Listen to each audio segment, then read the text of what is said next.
नमस्कार, मैं हूं हरिकेश द्विवेदी। आज पूरे देश की निगाहें बिहार के नतीजों पर टिकी हुई थी।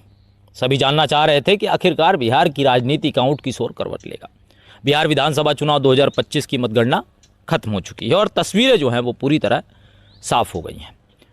एनडीए ने 243 में से 193 सीटें जीत ली, जिसमें बीजेपी अकेले 87 सीट लेकर आई, जेडीयू 76, एलजेपी रामविलास जो है वो 22, एचएम 5 और उपेंद्र कुशवाहा की रालोसपा जो है वो 3 सीटें लेकर आई।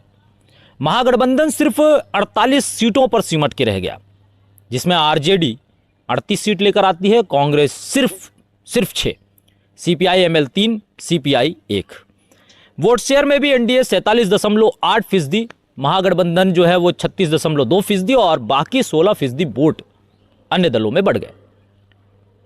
यह जीत सिर्फ बिहार की नहीं बल्कि पूरे देश की राजनीति में एक नया पैटर्न सेट कर रही है, एक नया और यूनिक पैटर्न। कैसे? ठीक वैसे ही जैसे 2023 में मध्य प्रदेश में बीजेपी ने 163 सीटें लेकर कमलनाथ की सरकार को उखाड़ फेंका था। बिल्कुल सिमिलरिटी है, एक समानता है दोनों इलेक्शन में। दोनों जीतों के बीच ऐसी कई कड़ियां हैं जो एक जैसी हैं, जिन्हें हम सरल भाषा में एक एक करके समझने की कोशिश करते हैं और हर बात को पूरी तरह खत्म करते हैं। पहली कड़ी है, एक शब्द आपने सुना होगा, एंटी इनकम्बेंसी। जी हां, और इसी एंटी इनकम्बेंसी का पलटना। मध्य प्रदेश में 18 साल पुरानी शिवराज सरकार के खिलाफ लोगों में गुस्सा भरा था, लेकिन बीजेपी ने इसी बीच लाडली बहना योजना शुरू की। हर पात्र महिलाओं को हर महीने 1250 रुपये सीधे खाते में। नतीजा क्या रहा? जो जन जन के जुबान पे बाद में आया कि महिलाओं ने बीजेपी को 58% वोट दिया और एंटी इनकम्बेंसी गायब हो गई। बिहार में भी नीतीश 20 साल से सत्ता में थे, लोग थोड़े नाराज थे, लेकिन एनडीए ने 3 बड़े कदम उठाए। पहला, जो शराबबंदी थी उसे और सख्त कर दिया। दूसरा, जीविका दीदी ग्रुप को मजबूत किया। और तीसरा, वही पैटर्न जो मध्य प्रदेश से चला था। चुनाव से ठीक 45 दिन पहले मुख्यमंत्री महिला उद्यमी योजना के तहत 1.3 करोड़ महिलाओं के खाते में 10,000 रुपए डाले। नतीजा, बिहार में जो कुल वोटिंग थी वो 67.2% से ज़्यादा होगी और 64% महिलाओं ने एनडीए को वोट दिया, ऐसा अनुमान माना जा रहा है। यानी कि यहां भी एंटी इनकम्बेंसी पूरी तरह से खत्म हो गई। अब एक ऐसी दूसरी कड़ी जो मुझे बिहार इलेक्शन और मध्य प्रदेश 2023 का इलेक्शन विधानसभा का, दोनों में एक समानता नजर आती है। वो क्या है? मोदी शाह की रणनीति। मध्य प्रदेश में अमित शाह ने 42 दिन बिताए थे, 28 से ज़्यादा रैलियां की थी, हर जिले में बूथ लेवल तक की मीटिंग की थी। उसके बाद मोहन यादव को सीएम बनाकर यादव वोट को कंसोलिडेट किया। बिहार में भी शाह ने 38 दिन बिताए, 25 रैलियां की, 200 से ज़्यादा बूथ लेवल की मीटिंग्स की और फिर उन्हीं मोहन यादव को स्टार प्रचारक बनाया और उन्हें मिथिलांचल, कोसी, मगध, जहां यादव बहुल इलाके हैं, इन सारे इलाकों में 18 से ज़्यादा रैलियां करवाई।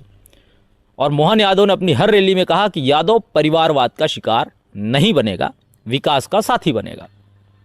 यह टैगलाइन थी, जिसका नतीजा रहा कि यादव वोट आरजेडी के पास 68% रहा, लेकिन 2020 के 74% से 6% कम।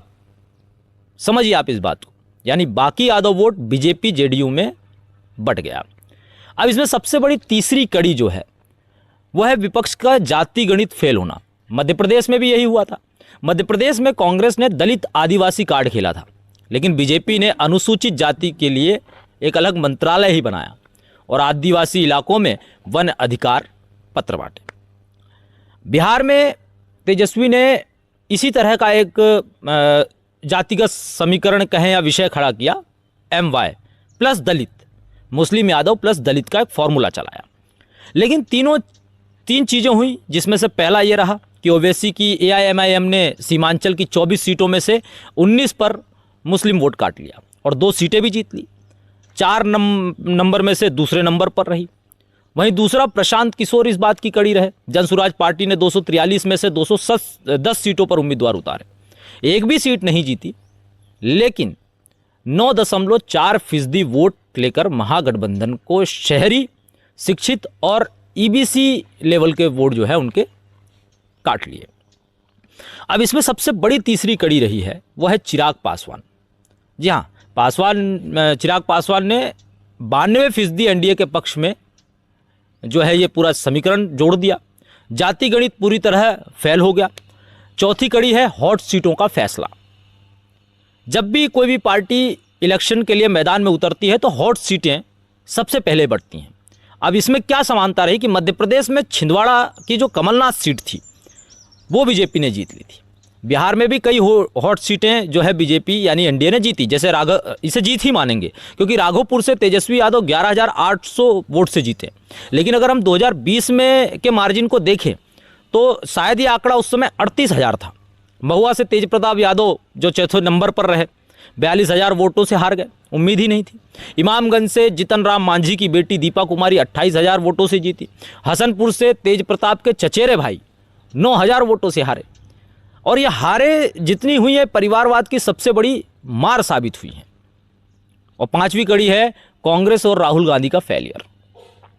मध्य प्रदेश में राहुल ने 2023 इलेक्शन में 22 रैलियां की थी, लेकिन कांग्रेस 66 सीटों पर सिमट गई थी। बिहार में राहुल ने 12 रैलियां की, कांग्रेस 70 सीटें लड़ी, लेकिन जीती कितनी? सिर्फ 6। इस बीच एक अहम कड़ी यह भी है कि पप्पू यादव की कांग्रेस में एंट्री के बावजूद प्रभाव शून्य रहा, बल्कि उनका एक अपना दबदबा माना जाता है। उनके मीडिया इंटरव्यूज आप देखो, उनकी कांग्रेस में एंट्री होती है लेकिन प्रभाव बिल्कुल शून्य रहता है। बॉलीवुड एक्टर्स जिसमें नेहा शर्मा, राघव जुयाल, मनोज तिवारी, इन सभी ने प्रचार किया, लेकिन जनता पर बिहार सेलिब्रिटीज़ का कोई असर नहीं पड़ा, क्योंकि लोग बोले कि फिल्म ग्लैमर से नहीं पेट, मतलब फिल्मी ग्लैमर से पेट नहीं भरता। अब इसमें एक और कड़ी है जो है महत्वपूर्ण योजनाएं। अब ये मध्य प्रदेश और बिहार को जोड़कर समझना जरूरी है। एमपी में लाडली बहना, तो बिहार में शराबबंदी, साइकिल योजना, जीविका योजना, पंचायत में 50% महिला आरक्षण और 10,000 रुपये की एक मुफ्त राशि। ये सब योजनाएं जमीन पर उतरी और वोट में बदल गई। केंद्र की योजनाएं जैसे उज्ज्वला, आयुष्मान भारत, पीएम किसान, डबल इंजन का नारा, ये तमाम चीज़ें जो हैं वो किसी भी इलेक्शन में एक मजबूत कड़ी बनती हैं, जो बिहार में भी बनती हुई नजर आई। इसमें 7वीं कड़ी है बूथ का मैनेजमेंट, जिसमें मुझे लगता है कि शायद देश का विपक्ष हमेशा पीछे रह जाता है।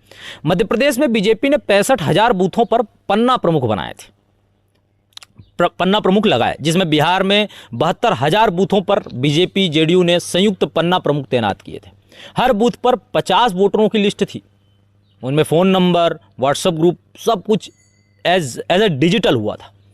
और महागठबंधन का बूथ मैनेजमेंट सिर्फ 40% बूथों तक पहुंच पाया, यानी कि बूथ मैनेजमेंट में भी कहीं ना कहीं विपक्ष सबसे ज़्यादा फिसड्डी नजर आया।